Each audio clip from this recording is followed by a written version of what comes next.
Hey Station Nation, it's Ryan here. We're outside the shop. So I wanted to give you kind of like a rundown of what we got going on here.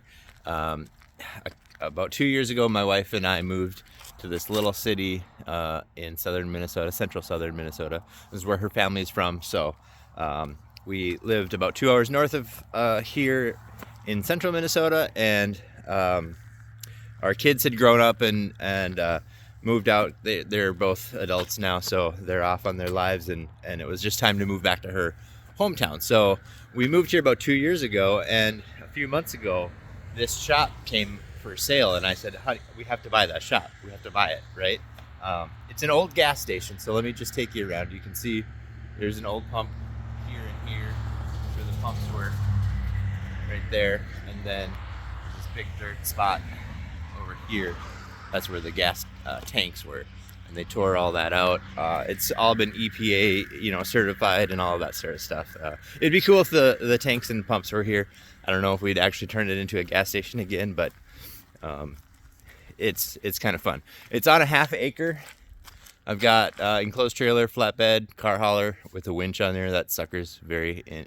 This is my mom's little scamp, and then a tiny house that actually my wife made a couple years ago. So I just want to give you a tour of what's going on. This is really my dream shop, right? When we get inside here, I'll tell you why it's my dream shop, and I get a little misty-eyed every time I talk about it because I never thought in my life, that I would be able to afford something like this, and find something, and then it's really 1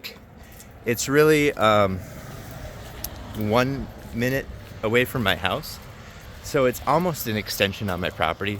I'm like 4 blocks into the community over there. So it's beautiful and it's perfect. I'm just gonna come over here. So there's 4 bay doors on this side, and then the office. So this is the door that works the best. It's just the smallest door also. Big bay door, so I can get a semi in there. It's not very deep, so I can't get. It's 40 feet deep. So on the inside it's really like 39 feet. So I can get semis in there, like a tractor, but not really much for a trailer. And then these 2 bay doors, and then the property kind of goes over. There's a well and septic, so my well is over here, and then the septic is back here. So about a half an acre. And I'll tell you, the reason that I think that this is my dream shop really is I'm a licensed contractor. But I also do mechanics, and as you've seen in the Kubota videos and stuff like that, I've done mechanics all my life. I've always fixed my own stuff, just repairing things. Saves me money. I know how to do it. I learn more, and as I build the skills, I can do more, and so forth and so on. So I really get it. I used to work on CNC mills and lathes right out of high school. I got trained to do that kind of repair work. So I like doing stuff. Anyway, so let's go inside. Here we go. And I'll explain what we got going on here. So on the outside, we came in through the tall doors there, and then that little tiny door.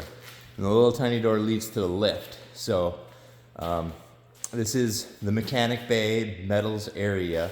I don't have it completely set up. This is my son's car. It's a Jaguar XJ6. So he's going to be fixing on that eventually. This is the repair. The clutch went out in this one. Actually, the master cylinder went out in this one, so we got to fix that up. And then that door leads to the basement, and then in here goes to the office. And then on this side, we can get here.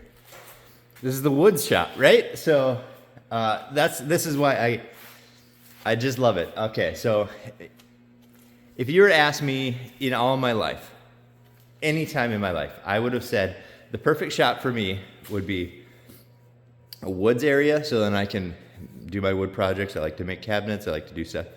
And then a mechanic area with a lift. And I got it. Like, this is just dream. And then there's a door right here, bay door in between, separating the two. So I can keep the dusty over there, and I can keep the greasy over here. And I just love it. Every second I'm here, it's just like, I don't know, my space. Here's Kubo back over here in the woods area. We're doing some stuff over here. So when we moved, we actually moved all of my tools, like all of this stuff was in a 2-car garage, just crammed in there. Just crammed into a 2-stall garage. And actually I had a whole stall over at my daughter's house too, full of stuff. And she was nice enough to let me leave it there. But still a work in progress. Oh, let me grab this. Let me grab this light switch. It's still a work in progress. I mean, it's going to be, I'm going to be here forever. The house that we remodeled the house was my wife's family's house. So her dad grew up in that house. It was her grandparents' house. Her uncle had it until we, got it. And, it's just her family's house. It's the house that she remembers, being around. That's grandma's house and all of that sort of stuff. So that's the last house that we're ever going to be in. That problem is solved. We know that we don't need to go anywhere. And now I have literally my dream shop a minute and a half away, 4 blocks away, which is like amazing to me. And then this is like a storage room. Back in the day, there used to be a bay door across this wall, and there was a shop area here as well. So that's kind of that. And then we got the shop fridge here. And then I made a YouTube short about our little dust collector situation. And that's because we're working up in this area here. Sorry, I don't have lights in here right now. So here's the entry door. So when you come in, like as a client or somebody, you can come in, and then this is the front entryway. Well, there wasn't a vapor barrier on this. So at some point when they remodeled this, they didn't put a vapor barrier up here and just insulation, and all of the moisture and humidity from heating this space just was going up into the attic, and then it would freeze on the metal up here and then just leak back down. So we're having a problem with condensation leaking in here and wrecking the ceiling. So I went up there and I started digging around and just found out like we should just start over, at least on the lid of the ceiling area. Let's just tear it all out. We can put a vapor barrier up, we can re-insulate, get some good insulation up in there, all that, and then just start over. So that's where we're at. So we took all the ceiling down and then rigged up the leaf blower to blow it all out into the dump trailer. Let me go this way so you can see. Dump trailer's full of insulation. It actually worked really well. It was a good thing. Let me see. Just too excited. There's a little kitchen here. You can't really see it.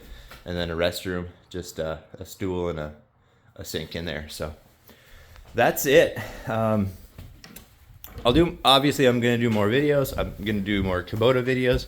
I'm going to do more shop videos. And I'm going to try to take you on this ride of my dream shop coming to life, and